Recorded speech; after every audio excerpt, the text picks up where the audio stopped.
ദൈവമഹിമ എന്നത് അവിടുത്തെ സൗന്ദര്യമാണ്. നന്മയാണ് ആ സൗന്ദര്യത്തിൻ്റെ ആന്തരിക സത്ത. സൃഷ്ടിയുടെ വൈവിധ്യങ്ങളും അവയുടെ സങ്കീർണമായ കൂട്ടായ്മയും അവയുടെ രൂപക്രമങ്ങളും പരിണാമങ്ങളും കടന്നു പോകുന്ന ജ്ഞാനത്തിൻ്റെ സൗന്ദര്യമാണ് വചനം. ആ വചനം മനുഷ്യനായി നമുക്കിടയിൽ നടക്കുന്നു. ദൈവസത്തയോടൊപ്പം മനുഷ്യപ്രകൃതിയും അവൻ്റെ സ്വഭാവമാകുമ്പോൾ സകല സൃഷ്ടികളുടെയും കാലത്തിൻ്റെയും സംസ്കാരങ്ങളുടെയും ദൈവചിന്തകളുടെയും കാതൽ അവനിലുണ്ട്. അവ ഒരുമിച്ച് കാണുവാൻ നമ്മുടെ ഹൃദയങ്ങൾക്ക് വിശാലത കുറവാണ്.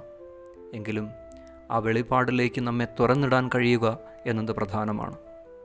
വചനം വാക്കുകൾക്കപ്പുറം പരസ്പരം ബന്ധപ്പെട്ട് നിൽക്കുന്ന ജീവകണ്ണുകളിലെ സൗന്ദര്യമാണ്.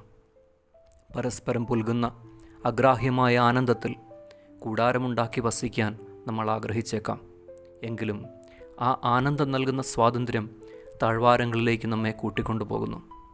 ഒരു സമയം നമ്മൾ ഓരോരുത്തരിലും ഓരോ അണുവിലും പല മാത്രയിൽ രൂപപ്പെട്ട ക്രിസ്തുസ്വഭാവം സകലർക്കും സകലത്തിനുമായി വെളിപ്പെട്ട് കിട്ടുമ്പോൾ നവ്യമായി പ്രകാശം തിരിച്ചറിയുകയും അതിസുന്ദരമായ പൂർണ്ണത പ്രകടമാവുകയും ചെയ്യും. പിന്നീട് ധ്യാനിക്കേണ്ടതില്ല. ലയനം പുതുജീവനാണ്.